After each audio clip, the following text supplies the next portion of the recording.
ça sort, ça explose, ça déborde. C'est des films risqués, c'est ça qu'on aime, quoi. Il est spécial, c'est un objet un peu spécial, et donc c'était des vraies claques. Ah, ça réveille tout de suite, hein. Maintenant, quand je fais de l'essence, on vient me parler. Alors qu'avant, le Arnaqueur, non. C'était peut-être dans les supermarchés et tout. Bon, ça va, c'est pas trop dur de parler du même film toute la journée? Ça va, ce film-là, c'est pas le film le plus compliqué à défendre. À défendre.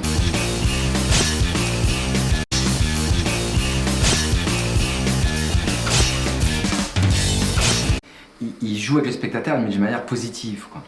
C'est pas à la manière où je suspecte tout d'un coup, à la dernière seconde, t'as la clé de tout, en fait, tu t'es fait balader pendant tout le film. Là, t'as quand même le temps et la satisfaction de voir que, et de ressentir et de comprendre tout ce qui s'est passé pendant 30 minutes, qui était compliqué à vivre en tant que spectateur, mais du coup, je crois que c'est hyper gratifiant.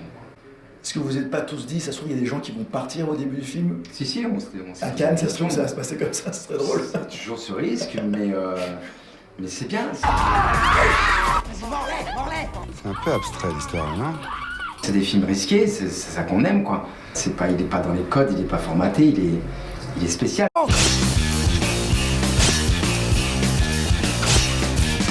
J'en ai vu un petit peu, comme tout le monde, dans les trains pour Busan. Je me rappelle de ce film de vampire qui s'appelle Morse, que j'avais vachement aimé. Mais je suis pas un grand connaisseur de films de genre, de films Z. Voilà.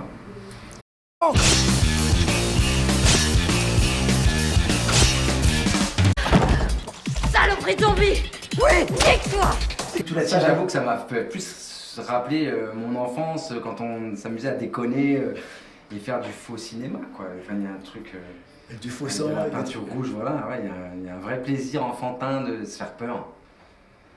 Plus ça que des films, en fait. Ouais. Il y a un côté bricolage qui est assez kiffant à voir.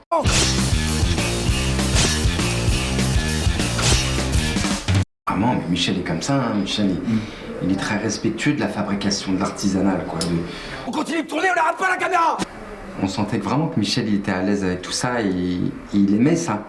Son cinéma parle de ça aussi, quoi. Donc, c'était cohérent qu'il fasse ce film. Ouais. Ça parle un peu finalement de tous les métiers dans l'ombre du cinéma. Complètement. Les techniciens, les gens pas d'accord. Non, c'est un bel hommage, ouais.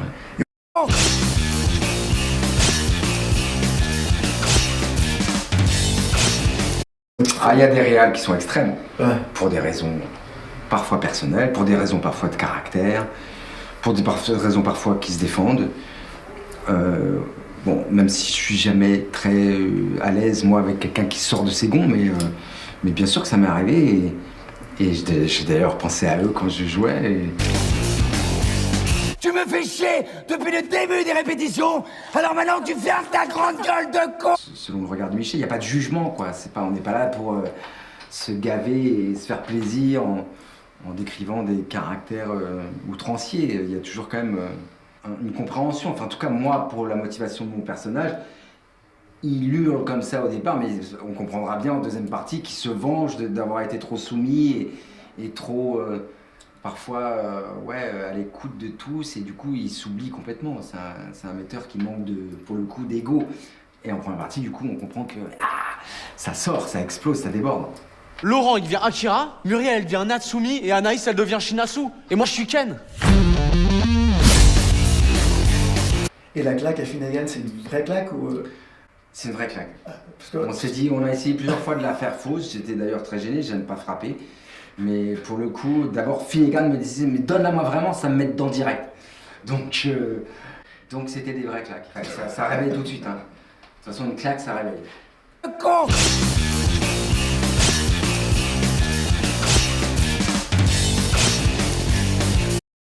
C'est vrai que c'est à part ce genre de film. Mais c'est des paris, quoi, de producteurs, hein, de partir sur des scénarios. Je sais pas si c'est moins français, mais en tout cas c'est vrai, plus rare en France, quoi. Donc moi ça m'intéresse, hein. Dès que ça sort un peu et que c'est curieux, c'est intéressant d'aller voir.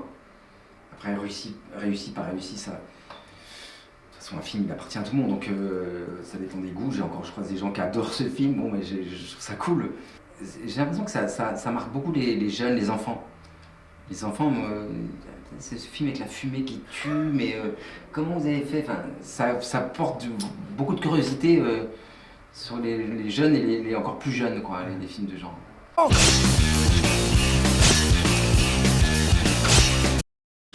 Moi j'ai beaucoup de chance, je croise des gens qui sont touchés et je sens que c'est vrai et qui ont besoin d'aller me dire quelque chose. Pas plus tard qu'avant-hier, il y a le livreur qui était gitan, qui a voulu me dire Gadjodilo, oh là là et tout, viens on fait une photo. Quand ça sort du cœur, c'est toujours bouleversant, quoi. Franchement, hein, ça me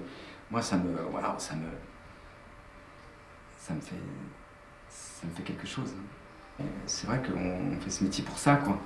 Pour que ça marque, pour que ça reste, pour que Gadjodilo tourne encore, quoi. C'est génial.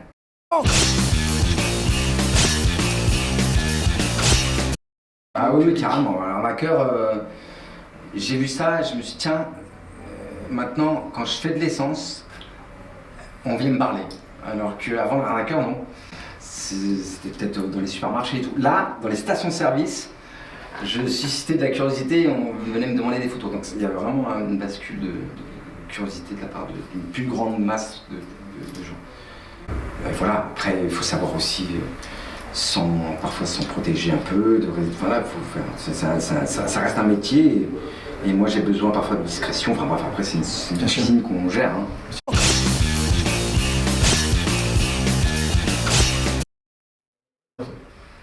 C'est vrai, Gadjodilo, l'arnaqueur, dans les films de Clapiche, là, ouais, ça court.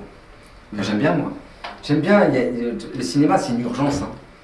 C'est une urgence, il faut courir. Hein. Puis il y a cette fameuse symbolique de courir après de l'argent, de courir après le cinéma, de courir, voilà. C'est filmogénique, quelqu'un qui court. Puis on dit action, enfin je sais pas, après on peut s'inventer plein de choses, mais... Je pense que si j'ai fait courir Romain Duris beaucoup dans mes films, c'est parce que j'aime la course, quoi. J'aime ce que ça indique et il y a parfois, ça m'est arrivé dans des films, de ne pas prendre des acteurs parce qu'ils ne savaient pas courir. Et j'ai vu qu'il y a vraiment des gens, on ne peut pas les filmer courir, c'est-à-dire qu'ils courent comme des canards et c'est atroce. Enfin, ils peuvent avoir une beauté très plastique, les mannequins peuvent avoir un truc comme ça où elles sont super belles en photo, vous les faites courir et c'est pas filmable, je vous jure, c'est atroce, quoi. Et du coup, il y a vraiment un truc qui s'imprime dans le mouvement, qui est autre chose que la beauté plastique d'une personne. Et c'est un truc que j'adore filmer, moi.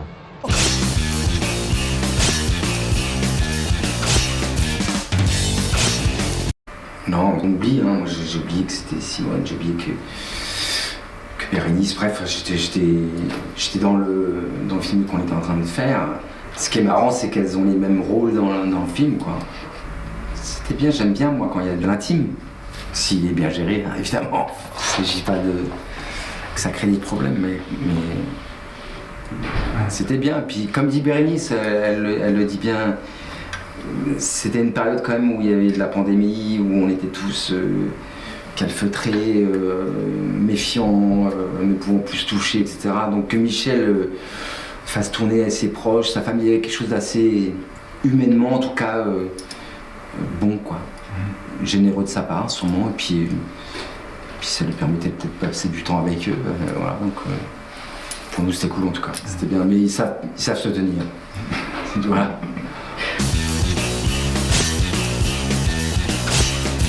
Pourriture zombie. Je vais tous vous ouvrir le cul. Vous savez où on en est là? Parce que moi je suis un peu battu là. Je vous cache pas que je suis un peu dans les choux là.